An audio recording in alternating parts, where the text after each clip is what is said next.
kalian yang mau mensupport channel ini dengan donasi atau emang sekedar mau beli mimin kopi, kalian bisa pilih antara Super Thanks atau Saweria. Gue sih nggak masalah kalian pilih yang mana. Cuma kalau bisa lewat Saweria aja. Soalnya kalau YouTube potongannya gede 30%. Kalau Saweria cuma 5%. Untuk link Saweria kalian bisa klik aja di atas kanan nih, atau bisa cek di kolom deskripsi. Tapi kalau mau support nggak harus donasi kok. Dengan kalian nonton sampai habis dan memberikan like pada video ini, itu udah ngebantu banget buat support channel ini. Oh iya, kalian juga bisa join nih ke grup Telegram komunitas cerita manhwa yang baru. Untuk linknya gue tampilin di layar ya. Tapi kalau malas ngetik, cek aja kolom deskripsi. Di sana kalian bisa sharing nih topik seputar manhwa dan kawan-kawan, dan juga ketemu teman baru. Kalau mau info terbaru dari Mimin, misalnya upload kapan atau misalnya ada telat upload, Mimin pasti akan langsung infokan di Telegram. Makanya jangan lupa join ya. Gak perlu berlama-lama lagi, kita mulai aja ceritanya. Awalnya aku gak setuju, sangat jelas itu. Tetapi dia mengancamku. Dia mengatakan bahwa dia akan memecatku dan melakukan hal yang buruk padaku. Aku takut, aku tidak mau. Tetapi aku gak bisa menolaknya. Aku salah, Tuan Monan, maafkan aku. Aku salah, aku benar-benar salah. Aku mohon maafkan aku. Dasar kau jalang, wanita yang dikirim berkata. Wanita ini benar-benar gak tahu diri. Udah diselamatkan tapi malah menjebaknya. Orang yang di tengah berkata, pria itu sedikit hebat. Untung dia bisa mengalahkan orang-orang itu. Kalau tidak, dia akan dalam bahaya. Si rambut hitam berkata, aku tahu kau bukan orang yang seperti itu. Kau gak bersalah. Hebat. Di kerumunan, seseorang berkata, hei, apa orang-orang ini benar-benar teman anak itu? Seorang lagi berkata, dia baru aja berbicara dengan manajer Su. Kau, dasar sialan. Tuan Monan, aku mohon, Anda maafkan saya. Aku tidak tahu bahwa kau bukan orang biasa. Tolong beri aku kesempatan untuk hidup. Bukankah kau memintaku untuk berlutut sebelumnya? Kenapa kau sekarang berlutut padaku? Maaf, aku salah, aku salah. Aku akan membayarmu untuk itu. Kau harus membayarku $100.000 karena telah menjebakku. Untungnya, kau belum melakukannya terlalu jauh. Seret kedua orang ini dari sini selamanya. Jangan biarkan aku sampai melihatnya lagi. Baik Tuan. Mereka berdua pun dibawa pergi. Lalu setelah itu, Shinchong berkata, aku melakukan ini. Aku tidak tahu apakah Tuan Monan udah puas atau belum. Dalam hati Shinchong, sepertinya dia masih menyalahkanku karena kejadian tadi, sukuang bajingan itu. Lalu Monan berkata, terima kasih banyak Xiong Ye untuk bantuannya. Oke, semuanya pergi. Ahui, kau tangani masalah yang ada di sini. Siap Tuan. Tuan Monan, bagaimana Anda bisa di sini? Aku sedang merayakan ulang tahun temanku. Dalam hati seorang NPC di bawah kiri, jika aku menjadi temannya, aku akan merasa terhormat. Shinchong berkata, apakah Tuan Monan punya waktu? Ada yang ingin aku bicarakan. Baiklah, sebelum jam 10. Sambil pergi, Shinchong berkata, berikan mereka tempat dan makanan secara gratis. Selebihnya terserah padamu. Aku paham Tuan. Monan pun pergi. Silahkan di sini. Mereka pun masuk ke sebuah kamar. Shinchong berkata, aku harap Tuan Monan bisa senang. Monan berkata, kenapa kau mencariku? Itu bukan hanya untuk perminta maaf kan? Hahaha. Aku tidak bisa menyembunyikannya dari Tuan Monan. Tuan Monan, apakah Anda tahu tentang Festival Naga? Pada hari kedua bulan Februari, Festival Naga itu. Benar, ini adalah festival untuk orang-orang biasa. Tapi bagi kami, ini adalah hari yang besar. Ketika para pemimpin kota bawah tanah Jiangtu berkumpul bersama. Lalu mereka pun masuk ke sebuah ruangan. Seorang tamu membawa kotak dan berkata, para tamu yang terhormat, permisi. Tuan kami secara pribadi memberikan lotre untuk kalian. Masing-masing per orang mendapatkan 10 peluang. Di mana Monan? Kapan dia akan kembali? Tenanglah, Tuan Monan dan Tuan Xiong Ye masih membicarakan beberapa hal. Ada kendaraan khusus untuk membawanya kembali. Biaya setiap orang untuk malam ini gratis. Dan masing-masing dari kalian memiliki 10 peluang undian. Biasanya, satu kotak terdapat kartu emas. Hah? Undian? Aku tidak membutuhkannya. Kalian aja yang mengambilnya. Jika aku mendapat hadiahnya hari ini, aku akan menjadi anjing. Aku juga tidak perlu. Siapa juga yang percaya itu? Kalau kalian gak mau, biar aku aja. Lalu si rambut hitam mengambil satu. Angka yang dia dapat adalah angka 3. Lihat, kau gak beruntung. Selamat. Nomor 3 dihadiahi uang tunai 30.000 yuan. Hah? 30.000 yuan? Kita kembali ke Monan. Jika tuanmu bisa hadir, itu akan sangat bagus. Dalam hati Monan, aku tidak bisa kembali ke kehidupan yang dulu. Untuk menunjukkan dominasiku, aku harus mengalahkan keluargamu dan juga keluarga Chow. Tidak ada kekuatan yang kuat, dan aku bisa mengalahkan mereka dengan tinjuku sendiri. Tuan Monan, terima kasih atas waktunya. Aku akan menuangkannya. Mari kita bersulang. Ternyata tangan Shinchong masih terluka. Apa lukamu belum membaik? Nggak masalah. Luka ini udah lumayan lama. Ini hanya sedikit gak nyaman. Dalam hati Shinchong, sayangnya ketika luka ini muncul, aku harus terus menahan lukanya. Lalu Mona mengeluarkan obatnya. Ini, obat ini akan membantumu. Terima kasih Tuan. Lalu Mona melihat jam, dan jamnya udah pukul 10. Saatnya aku pergi. Mereka pun keluar, dan Monan diantar menggunakan mobil. Tuan Monan, berhati-hatilah di jalan. Uang. Keesokan harinya, kita kembali ke sekolah. Kelas ditutup. Monan, turunlah ke asrama setelah kelas selesai. Setelah sepulang sekolah, Mona mengikuti Guru An. Guru An berkata, "Aku tahu kau nggak akan menungguku." Guru An, apakah ada yang salah? Lalu Guru An ke kamarnya. Dia melihat ke sekeliling dan melihat gak ada orang. Dia membuka pintunya. "Apa yang kau lakukan? Masuklah. Jangan sampai ada yang tahu." Monan pun masuk. Tata letak kamar Guru An cukup bagus, sangat bersih, gak sepertiku. Lalu Mona melihat sesuatu. Ini karena kemungkinan akan turun hujan hari ini. Daripada aku terlambat masuk kelas, itu sebabnya aku meletakkannya di samping tempat tidur. Aku gak terlalu sering mengundangmu, jangan salah paham. Set. Kalau nggak ada lagi yang dibicarakan, aku pergi dulu. Guru An berkata, "Terakhir kali kau menolongku menyembuhkan ini. Bukankah kau bilang aku harus menghubungimu kalau kambuh lagi? Pasti nggak nyaman untukku karena temanku akan datang. Cepatlah." Monan pun memulainya. Ada seorang murid yang mendengarnya dari luar. Guru An, kurasa kau salah paham. Ini sangat nyaman." "Monan, kau memiliki kemampuan untuk bertarung. Kau harus menggunakannya dengan benar." "Baiklah, Guru An." "Monan, kenapa kau cepat sekali?" "Sangat cepat." "Hei bajingan kecil, ngomong-ngomong, Yang Jingse telah mencarimu kemana-mana akhir-akhir ini.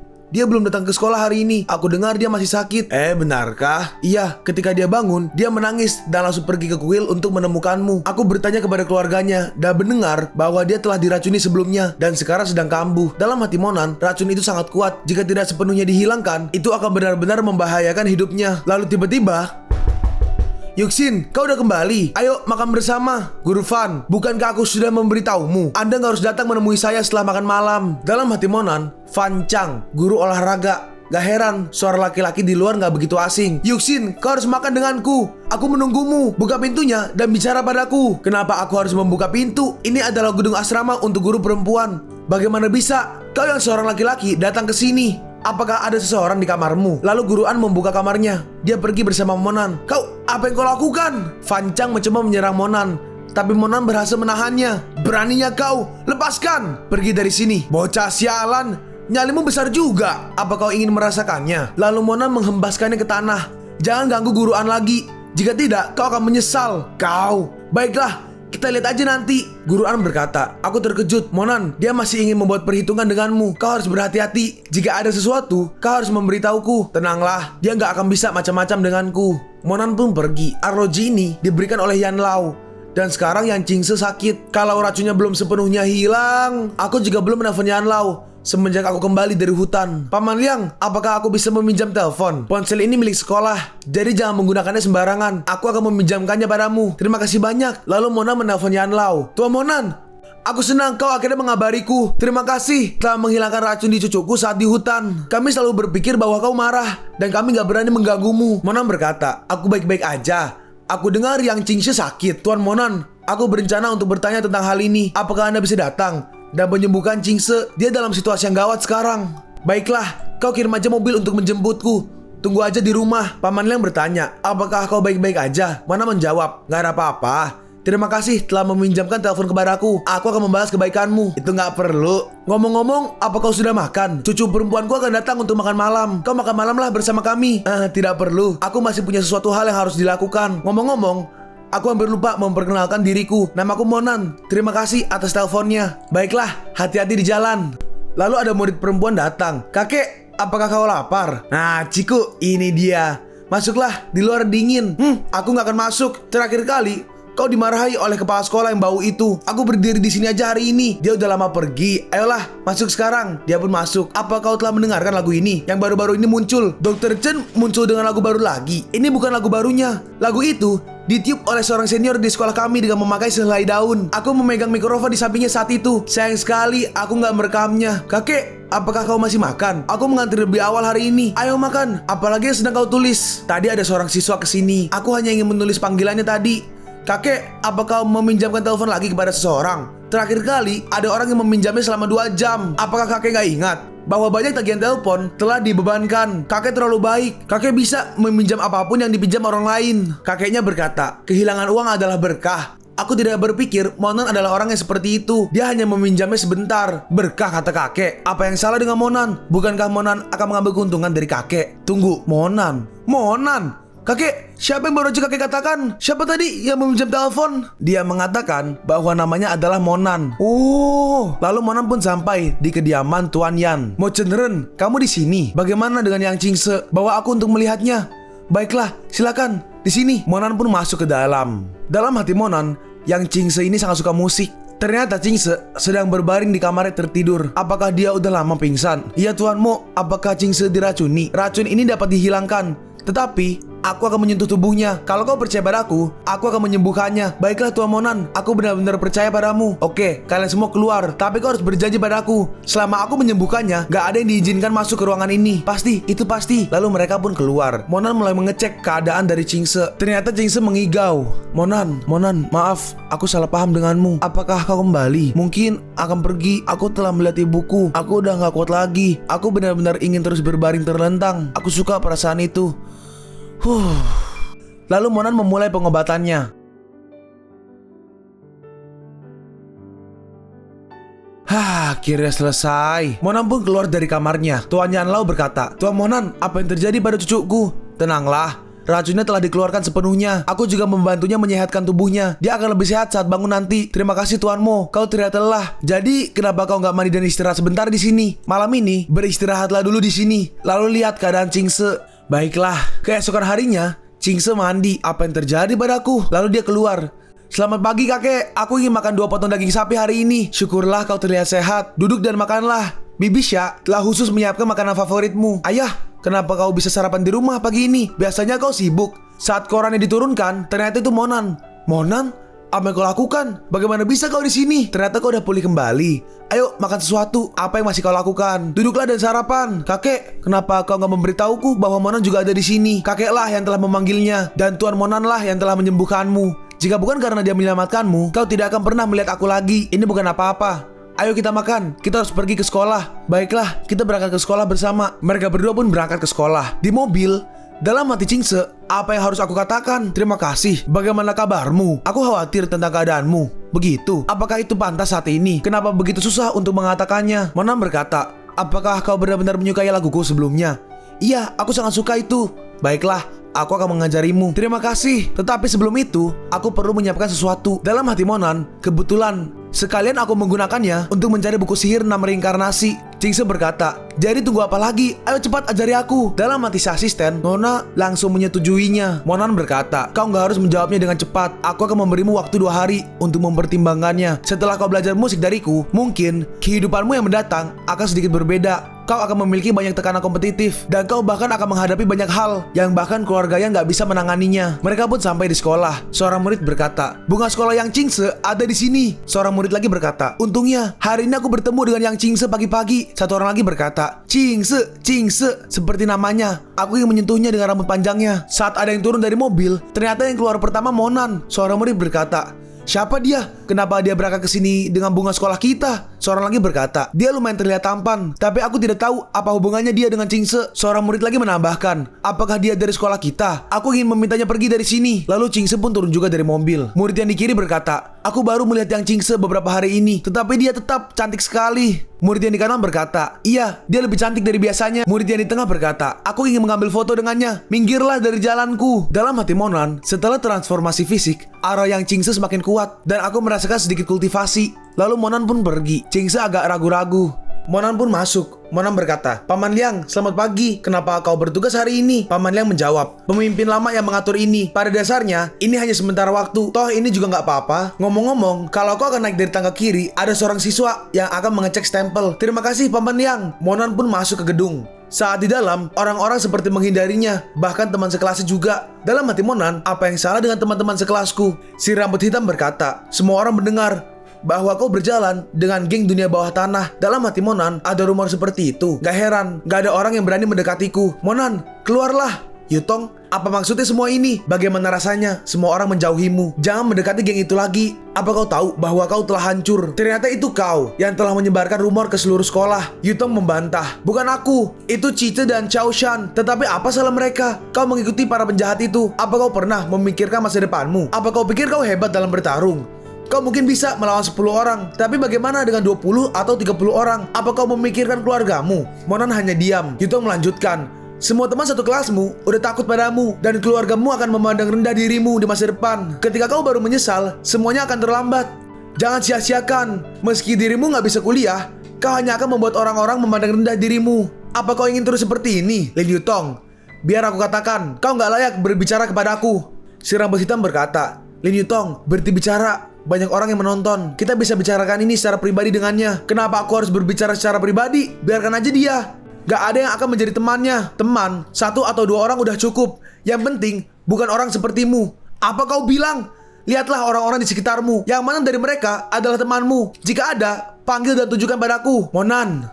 Ternyata itu adalah Chingse. Lalu Chingse maju. Monan, ayahku mencarimu. Kau bisa menerimanya. Dalam hati Yutong, astaga, apa yang terjadi? Dalam hati si rambut hitam, ayah yang Chingse mencari Monan. Monan menerima teleponnya. Chingse bertanya, apa yang ayahku minta padamu? Monan menjawab, Paman memintaku untuk mengidentifikasi sesuatu untuknya. Nih, aku harus pergi sekarang. Apa kau udah punya ponsel? Gunakanlah ponsel itu dulu supaya aku bisa menemukanmu dengan mudah. Baiklah, ya udah. Kalau begitu, aku akan kembali ke kelas. Yang Chingse, apakah kita teman? Tentu saja. Kita akan keluar dan bermain bersama lain kali. Mendengar itu, murid yang lain kaget. Seorang murid berkata, mereka memiliki hubungan yang baik. Seorang murid lagi berkata, lain kali. Apakah kalian pernah nongkrong bersama sebelumnya? Duh, aku mau nomor teleponnya, WeChat-nya. Dan pasti ada banyak lagi foto rahasia. Coba pikirkan, ponsel itu ponsel Dewian. Aku tidak tahu apa yang terjadi di sana. Muka Yutong memerah. Apa kau layak? Yutong pun menangis. Lalu setelah itu, Monan pergi ke ruang guru. Dia menghampiri Guru An. Guru, aku ingin meminta izin untuk pergi. Monan, kau mau pergi kemana? Tapi Monan gak menjawabnya.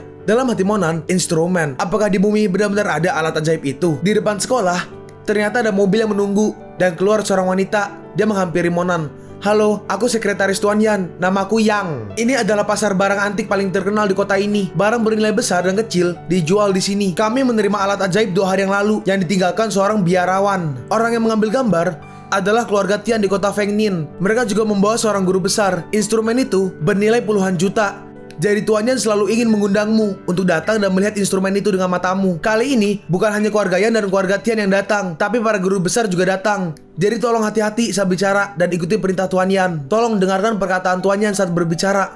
Baiklah, aku tahu harus apa. Mereka pun akhirnya sampai dan Monan pun masuk ke dalam sebuah ruangan. Kita di sini. Itu Tian Tianwei, ketua keluarga Tian. Yan Long menghampirinya. Tuan Mo, Anda udah datang. Lalu seseorang berkata, Tuan Yan, kau benar-benar suka mengundang orang miskin ke sini. Apakah Anda ingin berdiskusi dengan orang miskin itu? Aku punya banyak murid berbakat di sini. Tuan Yan, seharusnya kau jangan terburu-buru saat membawa orang.